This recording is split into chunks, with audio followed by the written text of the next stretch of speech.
Welcome to this demonstration of my painting of lilacs in watercolour where I don't use brushes. I really hope you enjoy this little painting where I challenge myself to try and paint this pretty little lilacs watercolour without the use of brushes. So, shall we get started?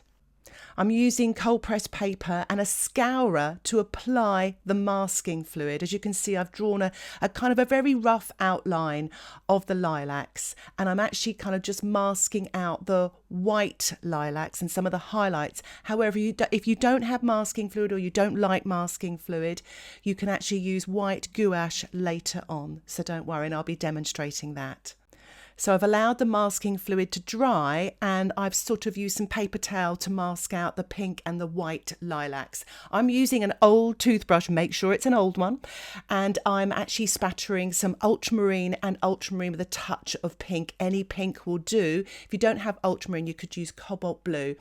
So I'm not using traditional watercolour paintbrushes here. This is just a toothbrush, and I've actually wet the surface as well. I've spritzed it with a spritzer bottle, so I've got some nice soft edges. I'm also using some table salt here to sprinkle on, and this will actually lift off the watercolour when it's dry to create some nice textures and light areas as well. So this was the biggest challenge here, painting the sort of curvy shapes and leaves and blocking in more. The lilacs were quite easy really because it's lots of texture and spattering. So here I'm literally painting with a piece of card. It's a birthday card cut up, a little bit of recycling going on here, and I'm using yellow and some cerulean, and now I'm using my spritzer bottle to wet it to sort of get something going here. You're probably asking yourself, why are you not using a brush? But what I find, it really makes you think in a different way about how to apply the paint. Sometimes you can get into a rut applying with brushes, making the same marks. This way it got me thinking. So I'm using a plastic store card here cut up, dipping it into watercolour paint neat, and just applying this creamy paint just like almost oil paints, and I'm painting this damp into damp and painting the stems and some of the leaves here, and it's quite effective, and I like that yellow glow as well from the vase. I'm painting a little bit of darks at the bottom here, using a bit of ultramarine and a bit of burnt sienna mixed up together as well.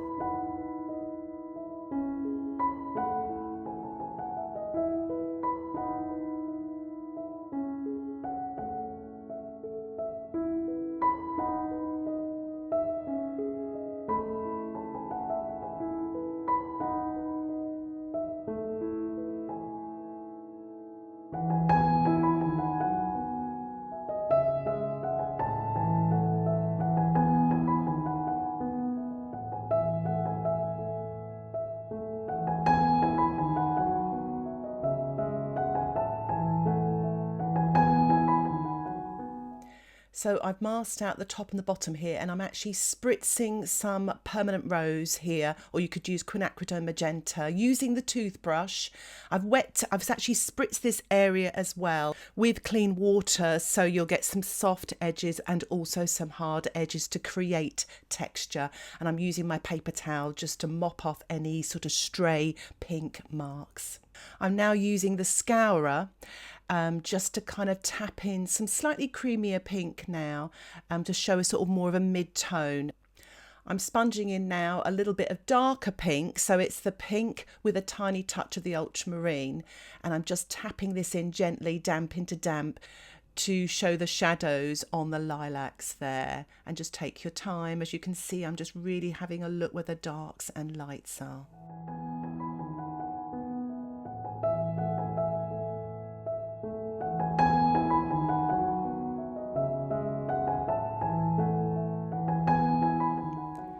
So my painting has dried off now, and I'm working wet on dry using my natural sponge. Again, you could still use the scourer, and I'm just sponging in some darker blue shades. I've mixed the ultramarine with a pinch of pink, and I'm just tapping this very gently in to show some of the shadow colours.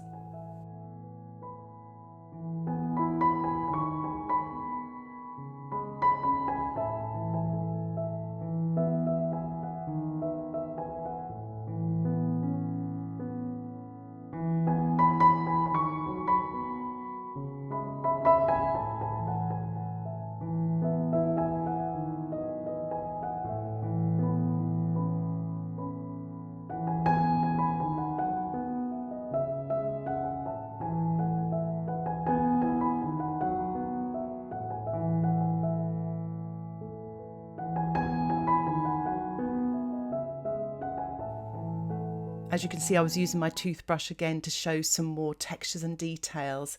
I've mixed up a really dark pink using some Quinacridone Magenta, touch of yellow, touch of blue, and I'm just using the scour again to tap in some darks where you can half close your eyes. You can see from the photograph some of those dark shadowy colours there.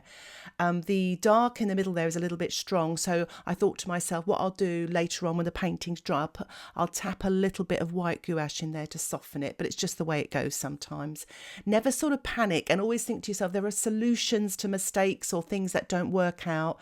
So, and I think that's the thing about watercolour, you feel like you can't correct things, but you can correct things, so don't worry. So what I'm doing here is I'm using the white gouache, I've dried my painting, I'm using my natural sponge here. Again, you could use the scour if you don't have a natural sponge, and I'm just tapping onto white paint. It's opaque and it covers up some of those dark marks that were a little bit too heavy, so you can sort of rescue them. Try to use the gouache at the end of the painting. Don't do too much painting afterwards, because you're almost using then a mixed media, and I want to keep it as almost as 95% watercolour as I can. So I'm using the birthday card here again with this lovely dark green, the ultramarine, mixed with a touch of pink and a touch of yellow, and I'm printing on some of the darks here with the curved edges where it's a bit tricky to do so without a paintbrush. So it's because the card is bendable, it's easier to use and to make these marks as well. But I do like using the plastic store card as well.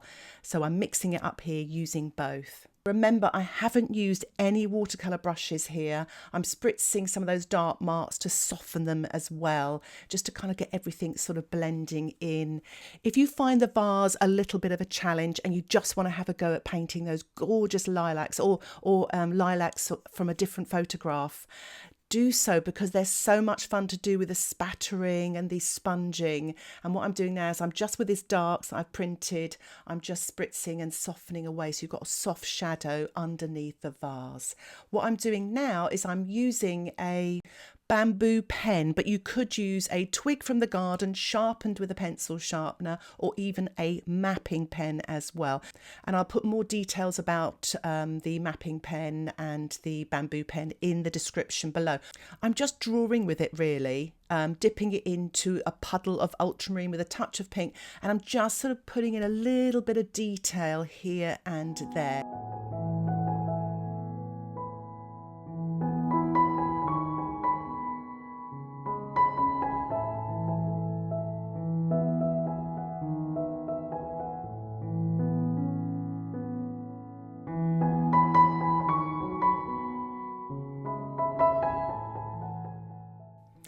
So I'm finishing off using some artist soft pastels.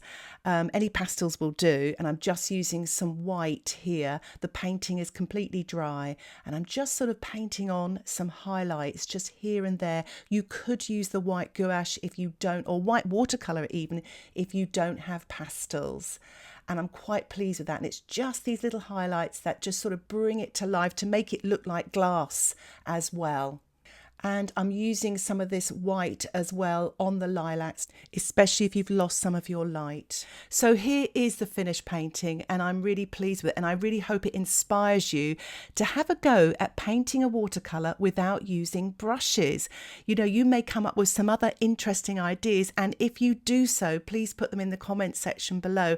I would love to hear from them. I'm sure others would also. There is also a longer, more in-depth tutorial of these pretty lilacs available on my Patreon membership.